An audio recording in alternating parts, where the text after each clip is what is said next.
Ni el ajedrez se juega con las manos, ni el fútbol con los pies. Ni el ajedrez se juega con las manos, ni el fútbol con los pies. Ellos me han preguntado siempre, ¿y entonces con qué se juega? Pues con la mente. Es por eso que si ustedes me permiten hoy darles un consejo es entrenen su mente. Él es el psicólogo deportivo Francisco Ortega, con quien hablamos acerca de cómo nuestra mente nos puede ayudar a superar cualquier reto de nuestras vidas. Francisco tiene una amplia experiencia en el mundo de la psicología y ha trabajado con equipos profesionales del fútbol colombiano como el Huila, el Pasto y el Once Caldas. Los dejo con esta charla en la que aprendí muchísimo sobre la mente y espero que ustedes también puedan encontrar información valiosa para que apliquen no solo en el deporte sino también en sus vidas. Francisco, mil gracias por estar hoy con nosotros y seguro que de esta charla, de esta plática que vamos a tener, vamos a aprender muchísimo. Gracias de nuevo por estar con nosotros. No, gracias a ti, Andrés, por supuesto, por la invitación, hombre. Y qué agradable poder compartir, poder construir sobre todo desde este espacio maravilloso que seguro impactará a más de un ser humano. Así es, a Francisco lo conocí recientemente en el Mundial de Baja California de fútbol de salón.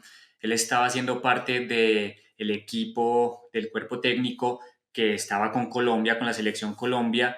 Lo vi trabajar y yo dije, tenemos que hacer algo juntos, tenemos que sentarnos a hablar sobre el tema de la mente, cómo ese trabajo que nosotros debemos darle a la mente es tan importante para todos los aspectos de la vida, no solo en el deporte, sino para nuestra vida diaria, porque es algo de lo que hemos estado hablando últimamente. Todavía hay mucho por conocer, mucho por explorar y qué bueno tenerlo hoy aquí, qué bueno tener un experto que nos pueda ayudar a entender y a conocer más sobre este tema de la mente.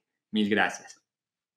No, Andrés, siempre con gusto y doy las gracias reiteradas porque este tipo de escenarios, en este caso un mundial, nos permite competir, nos permite demostrar la casta, Andrés, nos permite viajar, conocer, identificar, pero nos permite hacer amistades, nos permite aprender de las personas. Y me pareció un momento grato el poderte conocer, también me asombró lo que hacías. Entonces, Andrés, hagamos que este momento sea mágico para nosotros y para aquellos que nos pueden escuchar. Así será. Y vamos a comenzar hablando un poco de cómo llega Francisco al tema de la psicología deportiva, porque la psicología es un tema muy amplio, pero cómo se da ese salto a la psicología deportiva, ¿por qué? Bueno, sucede que yo estudiaba medicina primero. Yo era estudiante de medicina, toda mi vida fui deportista, fui futbolista, de hecho, y integré algunas selecciones, algunos equipos de mi ciudad natal, que es San Juan de Pasto, acá en Colombia, y hice parte de las divisiones inferiores del equipo de fútbol profesional, que es Deportivo Pasto. Y bueno, eh, yo soy un hombre de muy corta estatura, mido 1,64, pero yo sabía que era gigante, Andrés. Me acordaba de la historia de Napoleón cuando a Napoleón le decían que si él era general, siendo tan pequeño, y Napoleón respondía, yo soy pequeño. Entonces la gente, los soldados eran rebeldes con él por la estatura, pero él le decía, Napoleón les decía que él no era alto, pero que él era muy grande. Y lo mismo me empezaba a pasar a mí. Yo sentía que no era alto, pero que era gigante. Y entonces empecé a estudiar medicina porque me retiré del fútbol, porque el fútbol me hizo creer que era muy pequeño, que el perfil mío no daba para ser jugador de fútbol profesional. Y empecé a necesitar un apoyo diferente que en ese entonces no existía. Entonces te hablo del año 2000, 2001, 2002, 2003, y, y dije que no podía seguir así. Entonces me puse a estudiar medicina porque sabía que quería seguir en la línea del deporte. Y dije, voy a ser médico deportólogo. Pero cuando hice una conexión conmigo mismo, Y llegaban muchos deportistas que se quedaron y me decían, mira, es que a mí me hace falta mentalmente esto. Y empezaron a utilizar esa palabra. La vida, por una y otra razón, que fueron problemas de mi casa realmente, me impactaron emocionalmente, sufrí mucho en aquel entonces por esos problemas de casa y me incursioné, cambié la carrera de medicina para ayudar a gente que como yo había sufrido. Entonces decidí estudiar psicología, gente que sufrió como mi madre, como yo. Entonces dije, quiero ayudar, listo. Y empecé a estudiar cuando en el transcurso de la carrera, un deportista me dijo, ¿recuerdas cómo era eso cuando tú jugabas? Le dice, sí, claro, porque yo sigo jugando. Me dijo, ¿será que puedes dictarme tú como psicólogo una charla en el equipo de fútbol de salón de la universidad? Y dije, Dios mío, ¿cómo así? No, yo soy psicólogo. Digo, por eso, tú nos hablas de la mente. Y dije, claro que sí, yo puedo hacerlo. Y empecé a investigar, dicté esa vez esa charla, y empecé a investigar. Yo era jugador de la selección de la universidad y era el estudiante de psicología, entonces decía que era el psicólogo de la selección también. Entonces empecé a trabajar eso. Cuando me di cuenta luego que en Argentina eran muy fuertes en la psicología del deporte, terminé mi carrera, vendí todo, absolutamente todo para viajar. Viajé a Argentina, fui a hacer unos estudios especializados en el deporte y en la mente. Y bueno, regreso, hago la especialización aquí en Colombia también de psicología del deporte y empecé a trabajar en el fútbol profesional. Y ahí fue cuando sigo el fútbol profesional en Deportivo Pasto, luego para Once Caldas, luego trabajé o estoy trabajando, haciendo un acompañamiento con el Atlético Huila en este instante, y en ese transcurso de ese proceso me llama la selección, la Federación Colombiana de Fútbol de Salón, eh, en cabeza de su presidente, para que quería que conforme el cuerpo técnico de la Selección Colombia. En ese entonces, en 2021, la sub-15, entonces viajé a mi primer mundial en Paraguay, del cual quedamos subcampeones del mundo. Luego llegamos y me contacta la selección de Canadá, con quien hice también un trabajo importante de entrenamiento mental y quedaron subcampeonas del mundo. Eh, y bueno, luego ahora en 2023, el año que acabo de pasar, pues me hacen la convocatoria para la selección en el Mundial de México, en el cual quedamos de terceros. Entonces, a grosso modo, ese es como el camino, la vida y el deporte que me metieron en este camino, que es una perfecta locura, que amo, que me apasiona y que bueno, trato de hacerlo de la mejor manera para ayudar a los deportistas. Excelente, profe. Y me encanta esa historia de que usó su propia vida, sus propias frustraciones o de pronto esos sentimientos para transformarlos en un propósito de vida y ponerlos al servicio de los demás, no solo de los deportistas, porque es que yo creo que esa historia que nos cuenta Francisco, todos podemos sentir alguna relación, porque en algún momento de nuestras vidas podemos sentirnos que no somos suficientes, que no tenemos lo que necesitamos, que de pronto nuestras habilidades, de pronto nuestro talento o lo que hacemos no, no somos como capaces de reconocer que somos valiosos, de que tenemos todo lo que necesitamos para cumplir nuestros objetivos, lograr nuestros sueños y qué bonito que ese se haya convertido en el propósito de la vida de Francisco. Y de pronto, hablando un tema de esa relación con los atletas profesionales que han pasado por donde Francisco, ¿qué es lo que ellos más le han enseñado a Francisco? Porque además de ser atletas profesionales, muchos de ellos reconocidos nacional e internacionalmente en Colombia y fuera de Colombia, al mismo tiempo son seres humanos. Muchas veces se nos olvida que un atleta de alto rendimiento, un atleta olímpico, un atleta profesional también es un ser humano. ¿Y cuáles son esas experiencias y esos aprendizajes que le han dejado estos años de profesión junto a atletas profesionales? Bueno, yo puedo decirte de tres deportistas que me marcaron la vida, me tatuaron, por decirlo de alguna manera. El primero de ellos fue Iron del Valle, goleador de Millonarios, histórico. un gran deportista, jugador de fútbol profesional. Hoy está jugando, creo que en Europa. Y con él me topé en Once Caldas, en Manizales. Y él me decía, una cosa es la persona y otra cosa es el personaje. Entonces, a mí me juzgan por el personaje, por el deportista, pero nadie se detiene a ver la persona. Y es la persona la que definitivamente construye el personaje.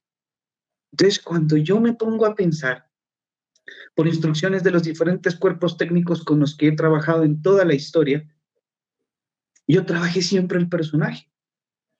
Y fue desde ese momento que replanteo mis objetivos y empiezo a trabajar la persona, hombre Andrés. Y al empezar a trabajar la persona, empiezo a tener muchos más resultados. Empiezo a encontrarme con cosas profundas. En el caso de Iron, por ejemplo, cosas de su infancia. Él me decía, mira, de allá vengo, y se sentía muy orgulloso. Entonces empecé a encontrar elementos que podían constituirse en su más grande motivación. Y empecé de ahí hacia adelante a todos trabajar, más que el personaje, la persona. Y eso me trajo grandes resultados. El segundo que te puedo decir, este es Dairo Moreno. Con Dairo fue una situación especial, uno de los goleadores históricos del fútbol profesional colombiano.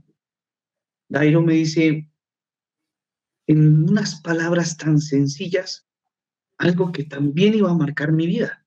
Me dijo, yo necesité solo de un partido para hacer historia en mi vida. Necesité solo de un momento para hacer historia en mi vida.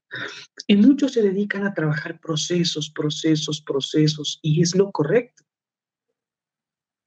Pero en este caso, él dejó atrás muchas cosas y se enfocó en un solo momento para dar lo mejor de sí, y un partido fue suficiente para dejar atrás lo que él necesitaba y empezar a incursionar en un nuevo mundo, que era el mundo del éxito deportivo. Él solo necesitó de un partido para hacer historia, así como muchos de nosotros. Solo nos anclamos en el pasado probablemente y necesitamos solo un momento, una decisión, y seguro eso nos va a cambiar la vida. Pero no, nos centramos en otras cosas, ampliamos el espectro y decimos, bueno, es que pasa esto, lo otro, y no, necesitamos enfocarnos en un solo momento, en una sola cosa, y esa nos podría garantizar el éxito. Pero eso se entrena. Entonces, fue algo que también me conmovió, me impactó, y de ahí hacia adelante también lo replico con los deportistas desde ese aprendizaje. Y el tercero y último es, sin lugar a dudas, John Pinilla. Cuando yo hago la entrevista y la valoración, yo empezaba a encontrarme o esperaba encontrarme otra persona, otro tipo de persona, uno de los mejores jugadores del mundo del fútbol de salón en la historia. Entonces yo le digo, Pini, papito lindo, qué gusto conocerte. Él me dice, papito lindo, porque a mí me dicen en este mundo, papito lindo. Entonces yo digo, papito lindo, Pini, vení, qué gusto conocerte. Entonces él me dice, el gusto es mío, Doc. Gracias, porque tú, yo, y empieza a nombrarnos a cada uno de nosotros. Y dice, vamos a darle grandeza al deporte. Entonces le digo, ¿por qué? ¿Por qué me dices eso? Me dice, porque tú tienes valor, yo tengo valor, él tiene valor. Y empieza a mostrarme que no es el típico deportista que es callado, el típico deportista que desconoce de muchas cosas. Hoy los deportistas son muy preparados. Entonces eso da valor. ¿A qué? A cada disciplina deportiva, da valor al deportista, y eso hace que nosotros debamos prepararnos mucho mejor para que los resultados sean impresionantes. Entonces, cuando yo veo a un John Pinilla muy preparado, un John Pinilla diferente a lo que me imaginaba, un John Pinilla gigante en su estructura mental, es sorprendente para uno, y eso es lo que más da gusto trabajar. Entonces, podría resumirte en muchos deportistas que he trabajado, esos tres han marcado mi historia. Increíble, qué experiencias, y además que tanto ellos aprenden de uno, también ellos pueden aprender un poquito de lo que uno les puede ofrecer. y es como una prueba también de humildad, ¿no? De tener la capacidad de decir, ok, soy muy bueno en esto que hago, pero también estoy abierto a aprender, a seguir evolucionando, a seguir creciendo. Y con respecto a este tema de la fortaleza mental, del trabajo de la mente, en cuanto al deporte y bueno, y en cuanto a la vida en general, es algo que de pronto no es tan nuevo en nuestro entorno, es algo que se ha venido trabajando desde hace algunos años. Yo creo que el COVID tuvo mucho que ver en este despertar de ponerle atención a nuestra mente, a lo que sentimos, a nuestros pensamientos, pero todavía existe ese tabú de que si yo voy a donde un psicólogo es porque algo está mal. ¿Cómo lo ve Francisco? Bueno, yo empecé a trabajar en el deporte hace 15 años aproximadamente, y en esa época podría decirte que los deportistas detestaban ir al psicólogo. ¿Por qué detestaban ir al psicólogo? Porque creían o asumían sus entrenadores que ellos son mandados porque algo está mal, porque algo profundamente requiere de un cambio, de una intervención, requiere modificarse tal vez. Entonces, ese mito viene desde el siglo XX, exactamente, que es cuando la psicología del deporte llega aquí a Colombia. Pero con la intervención de los psicólogos deportivos, especializados en el deporte, por supuesto, ha empezado a cambiar en en estos últimos años, digamos, en estos últimos 5 años, la percepción que se tiene del psicólogo deportivo. Antes era solo los que están mal van donde el psicólogo. Hoy vamos porque necesitamos mejorar el rendimiento. Vamos porque necesitamos optimizar la estructura mental, porque quiero entrenar mi forma de pensar, porque quiero entrenar y gestionar la forma en que percibo el estrés, quiero mejorar mi atención, mi concentración, la velocidad de reacción, la velocidad de procesamiento de la información, la toma de decisiones.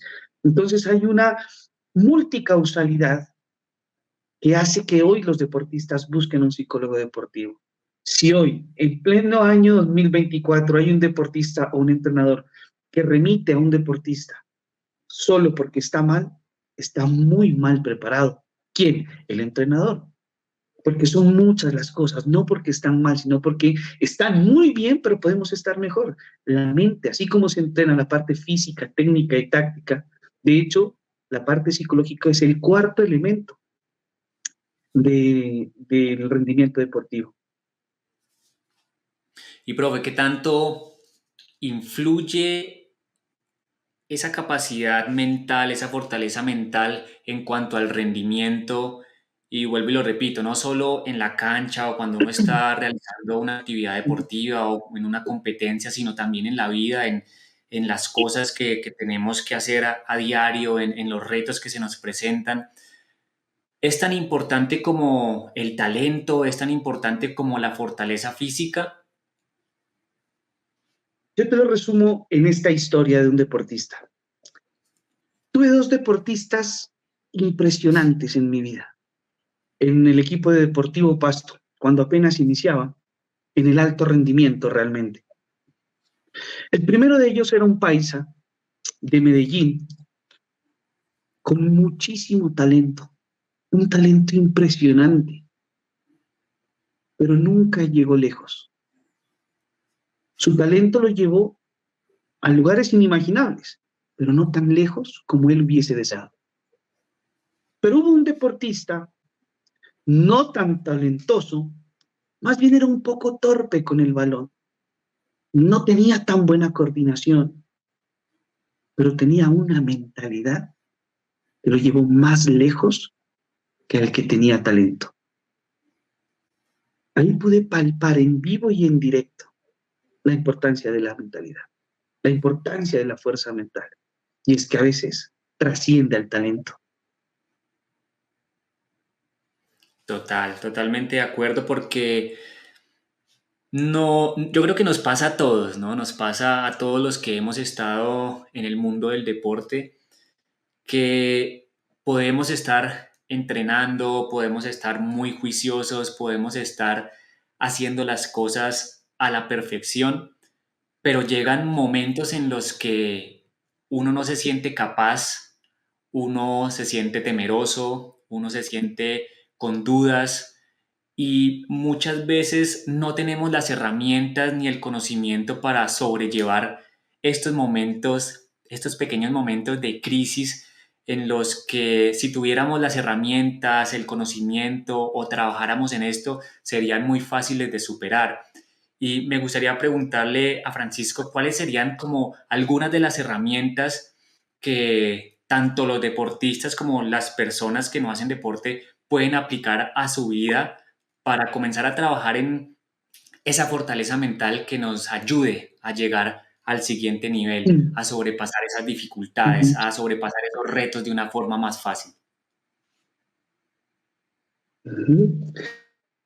Mira, Andrés, la verdad es una excelente pregunta. Es una excelente pregunta. Y esta pregunta exactamente no va para una población específica como lo es el deporte, sino como tú muy bien lo dices, es para todas las personas. Todos tenemos que potenciar nuestra forma de pensar, porque si potenciamos nuestra forma de pensar, potenciamos nuestra forma de sentir. Y al potenciar la forma de pensar y la forma de sentir, transformamos la forma de actuar. Y eso es lo que necesitamos. Hay muchas técnicas tal vez que nosotros los psicólogos especialistas en el deporte podemos ofrecer, pero yo puedo decirles algunas de ellas. Por ejemplo, dígame, ¿quién del mundo no padece de estrés? ¿Quién del mundo no padece de irritabilidad? Son condiciones a veces inherentes a la neurofisiología del ser humano. Eh, Sistemas nerviosos alterados. Entonces, por ejemplo, para todos ellos podemos implementar una técnica de respiración, que es la 4-4-8. Entonces, ¿usted qué hace en la 4-4-8? 4 segundos de inhalar, 4 segundos de sostener y 8 para exhalar. 4 inhala, 4 sostiene y en 8 exhala. Y en la repetición de esa técnica, cuando usted la empieza a aplicar, cambia el panorama en que ve las cosas. Dice la frase, si usted cambia la forma de ver las cosas cambian su forma. Si usted cambia la forma de ver las cosas cambian su forma. Y para cambiar la forma de ver las cosas, simplemente necesitamos parar un tiempo. Con esta técnica es muy importante poderla hacer, repetirla, entrenarla, porque eso no es que hoy voy a hacer la 4-4-8, no, eso se entrena, requiere de entrenamiento, de repetición, y eso va a hacer que tu cerebro y tu mente vean las cosas desde otra perspectiva, y eso te puede ayudar muchísimo para la gestión del estrés. De igual manera te sirve esa técnica. Otra estructura que nosotros trabajamos es los pensamientos. Entonces, hay pensamientos que son muy positivistas, entonces todo lo ven positivo, todo se puede, y no todo se puede. Entonces, entender y darle legitimidad a eso que no se puede es realmente importante. Y a mí me permite decir, bueno, esto no se puede, pero ¿qué tengo yo? ¿Qué recursos tengo para intentar y que algo se pueda? Entonces, no es tener un pensamiento positivo lo valioso es tener un pensamiento de calidad. Decir, bueno, lo positivo, no, no todo es positivo. El pensamiento de calidad me lleva a identificar qué sí se puede, qué no. Un pensamiento de calidad me lleva a identificar esencialmente qué es lo que pienso, qué es lo que siento, hasta dónde puedo llegar y sentirme orgulloso de mí mismo. El peor error que cometen las personas es ver más hacia afuera que hacia adentro. Buscan la solución con gafas de mucho aumento, no, con lupa. ¿Y dónde está la solución? Fuera, y no encuentran. Y la solución está siempre dentro de ellos.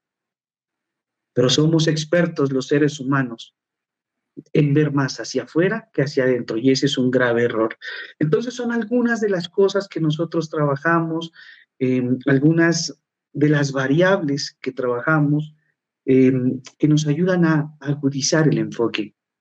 Y entre más agudo sea el enfoque, entre más específico sea el enfoque, más probabilidad de tener éxito tenemos, porque nos enfocamos en una tarea. Hay muchas personas que se dedican a hacer 1000 cosas, pero aquellas que se enfocan en solo una tienen mucho más poder de acción para alcanzar sus metas. Entonces, eso es algo importante a considerar, Andrés.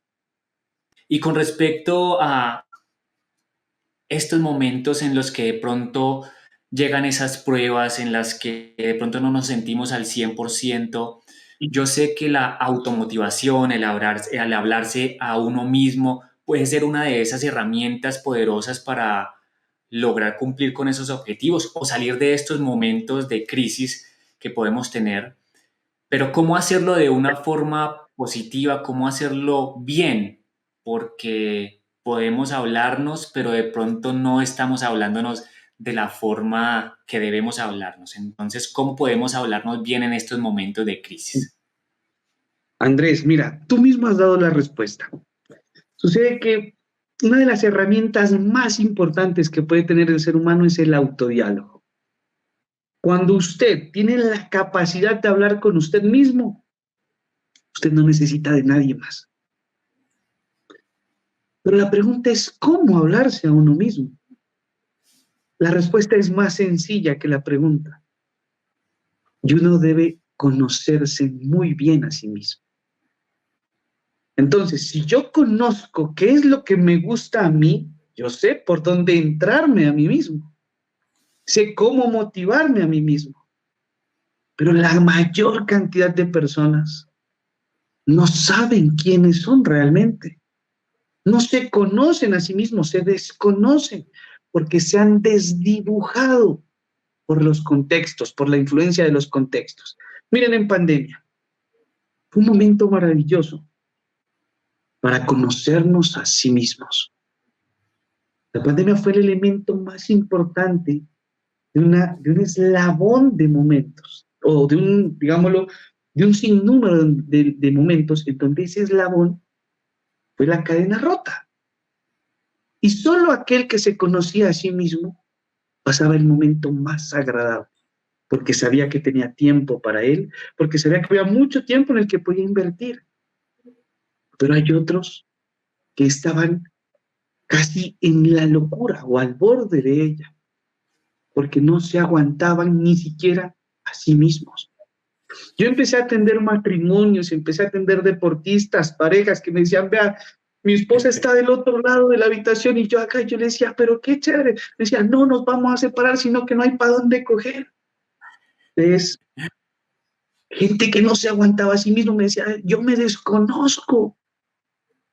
Entonces, vivimos a un ritmo en el que lo más importante para la mente nuestra es adaptarnos a él, pero desdibujamos lo que somos. No somos conscientes de que el riesgo más grande que corremos es olvidarnos de nosotros mismos. Entonces, Andrés, si yo me conozco a mí mismo, yo sé qué es lo que me gusta. Yo me puedo hablar a mí mismo.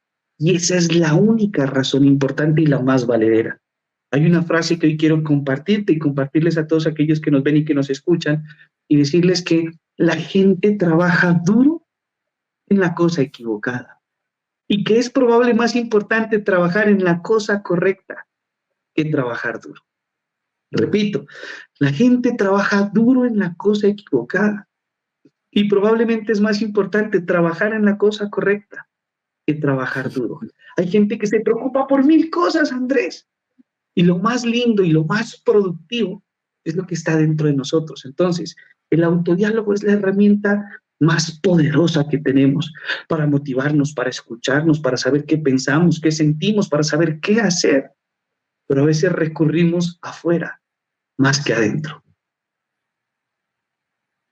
Y hablando de estas herramientas y como tan poderosas como el autodiálogo, el saber qué decirnos en ese momento indicado, también me gustaría de pronto hablar sobre aquellos errores más comunes que cometemos, cuáles son como esos hábitos, esos pensamientos, de pronto las actitudes que debemos de intentar cortar para que cuando lleguen estos momentos podamos sobrepasarlos sin tanta dificultad. Excelente pregunta, Andrés. Los más recurrentes son dos, la verdad. El primero de ellos es cuando yo me dejo, hay un orden. Primero pienso, luego siento y luego hago. Pienso, siento y hago. En ese orden de ideas, si yo primero elaboro un pensamiento, ese pensamiento conduce a generar una emoción.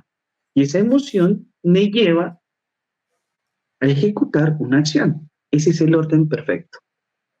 Pero el error que nosotros tenemos es anteponer al pensamiento la emoción. Entonces, primero siento, luego hago y por último pienso, Andrés. Entonces alteramos la cadena y eso ¿qué hace? Que nuestros comportamientos estén predecidos. ¿Por qué? Porque ya sabemos que es predecible la gente, ya sabemos que se deja llevar por la emoción y la consecuencia es la acción desde esa emoción. Y luego pensamos y decimos, y empieza el arrepentimiento. Entonces, cuando nosotros, como terapeutas, o como psicólogos deportivos, profesionalmente orientamos, decimos lo primero es el pensamiento. Pero hay otro elemento que son los pensamientos automáticos. ¿En qué consisten? Son pensamientos que llegan a tu mente de la nada, ¿sí? Pensamientos automáticos y en su mayor parte son negativos. Entonces me llega un estímulo del exterior, algo que pasa, un evento, algo, y se desencadena un pensamiento automático.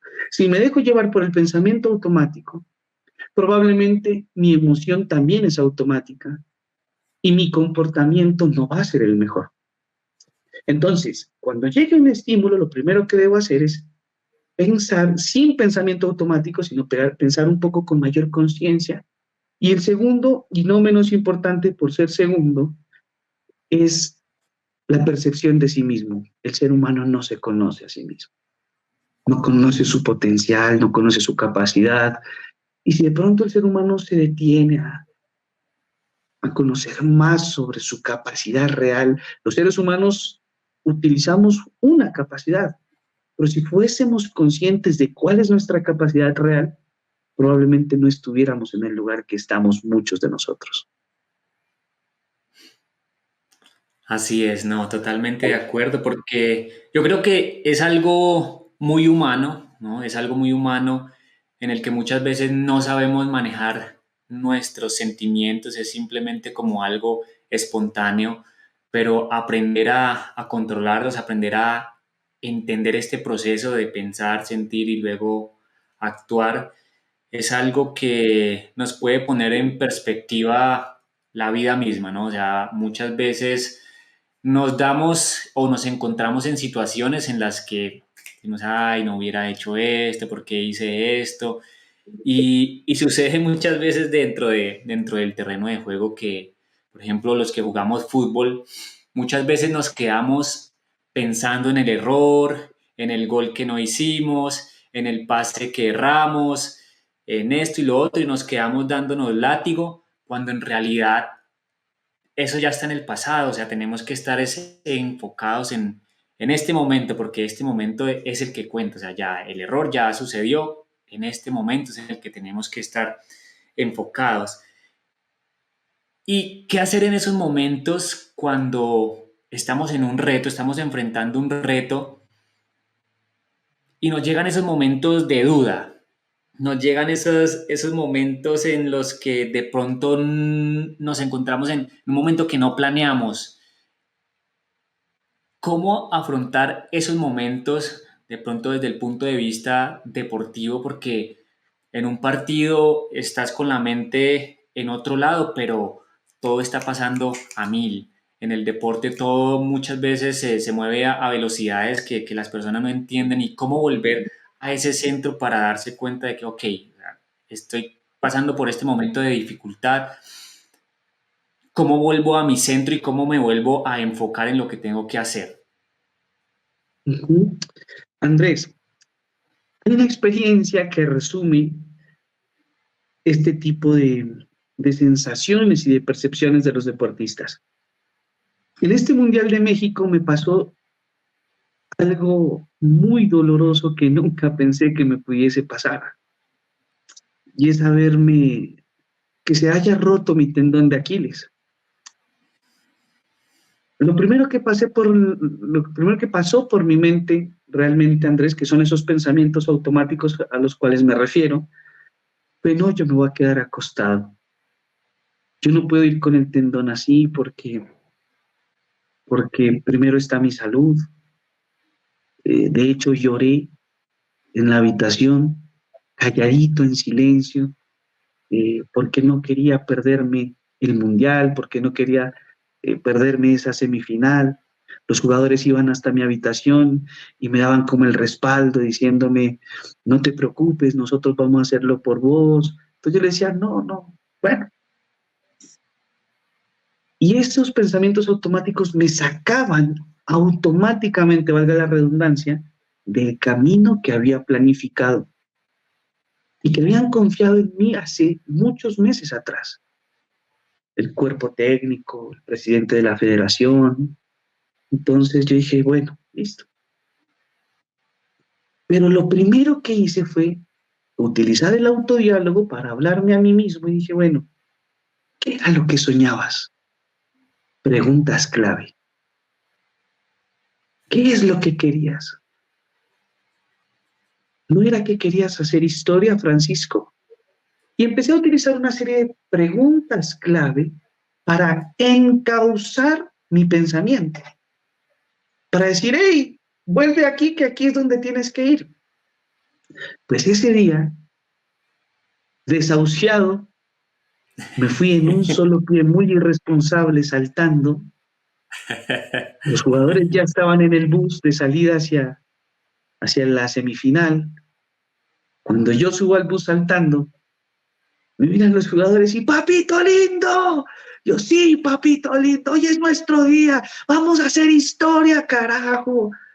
Me subo en el bus y sentí que estaba, pese a mi situación actual y a mi condición, seguía dentro del camino. Entonces, las preguntas clave nos ayudan a encauzarnos en eso que seguimos queriendo hacer.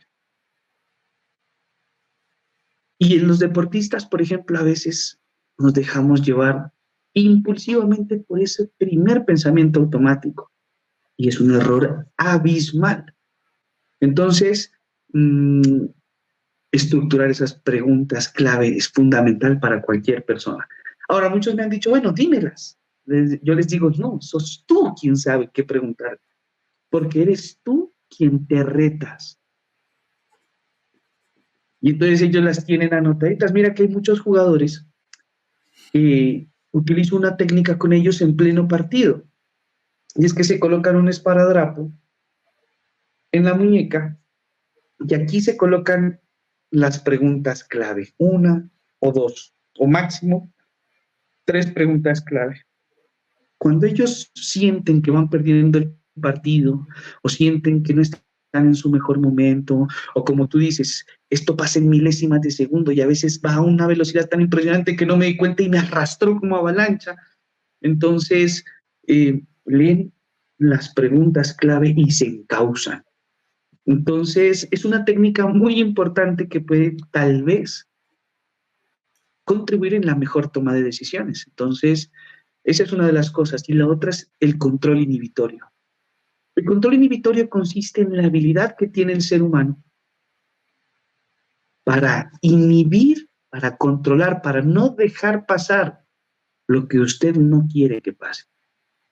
Entonces, si yo, por ejemplo, en ese momento en el que me rompo el tendón de Aquiles, me dice el presidente de la federación y el técnico de la selección, me dicen, tranquilo, quédate aquí sentado. No, yo me fui a hacer mi trabajo al campo, sin pierna, literalmente, y tú lo pudiste evidenciar.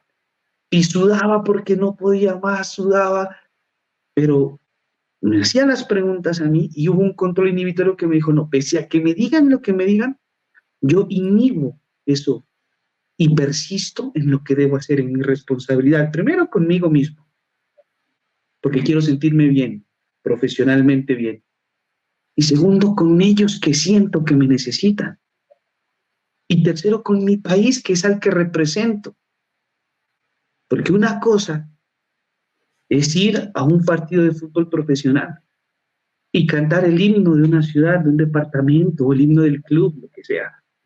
Pero otra cosa es cantar el himno nacional en otro país. Entonces, con lágrimas lo decía, y cuando cantaba el himno nacional me salían las lágrimas y decía, Dios mío, gracias, porque necesito seguir aquí.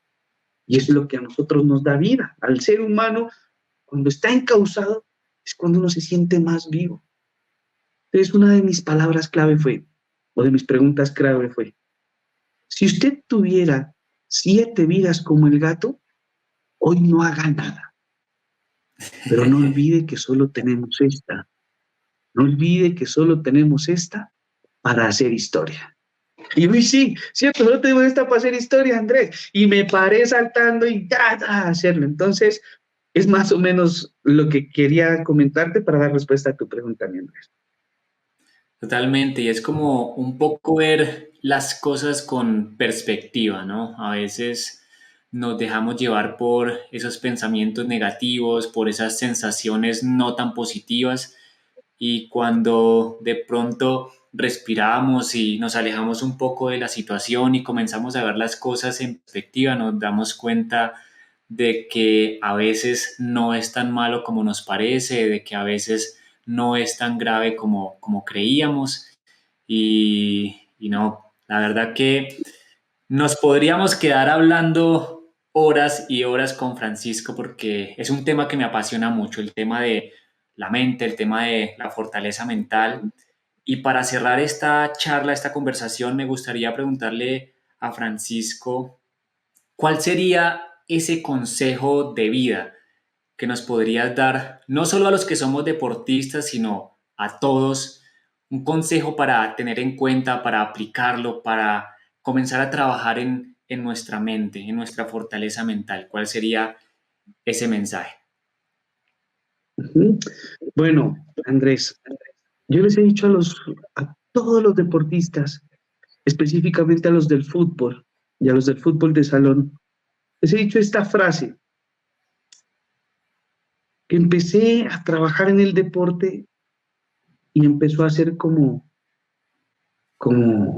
tomada con mucha fuerza. Ni el ajedrez se juega con las manos, ni el fútbol con los pies. Ni el ajedrez se juega con las manos, ni el fútbol con los pies. Ellos me han preguntado siempre, ¿y entonces con qué se juega? Pues con la mente. Es por eso que si ustedes me permiten hoy darles un consejo es entrenen su mente. Y entrenar su mente no significa ir donde el psicólogo. Por ejemplo, miren, en Argentina, yo cuando vivía ahí, era inusual para mi forma de ver la vida, desde lo que me enseñó mi cultura, que en cada esquina haya un consultorio psicológico. Y es porque dentro de la cultura, optimizar su mente, uno no va al psicólogo para, ay, es que tengo estos problemas, como lo hacemos coloquialmente, por ejemplo, aquí en Colombia. Sino que uno va al psicólogo para buscar la mejor versión de sí mismo. Y entrenar la mente, ¿qué implica? Cambiar la percepción de sí mismo, el cómo me veo. Mejorar 5 elementos, Andrés, que se llaman autoesquemas. Por ahí empieza el entrenamiento mental, mejorando los autoesquemas. ¿Y qué son los autoesquemas? Autoconcepto, autoimagen, autoestima, autocontrol y autoeficacia. Repito los 5. Autoconcepto, autoimagen, autoestima, autocontrol y autoeficacia. Cuando nosotros tenemos un mejor concepto de nosotros mismos, tenemos una mejor imagen de lo que somos, el cómo nos vemos, se potencia nuestra autoestima, tenemos un mejor autocontrol y definitivamente somos tan poderosos que mejoramos nuestra eficacia. Somos mucho más eficientes. Entonces, por ahí nace todo, por el cómo me veo. Y a veces la gente se descuida tanto a sí misma que se olvida de sí. Y cuando se olvida de sí, pierde el poder como ser humano. Entonces, sería como consejo tener eso, decirles también que para lograr lo que nunca han alcanzado, necesitan hacer lo que nunca han intentado. Para lograr lo que nunca han alcanzado necesitan hacer lo que nunca han intentado. Mi gente hermosa, si lo que han hecho hasta el momento no les ha dado resultado, dejen de hacerlo. Necesitamos hacer cosas diferentes. Y por Así es. último, la del gato es la mortal de todas, Andrés.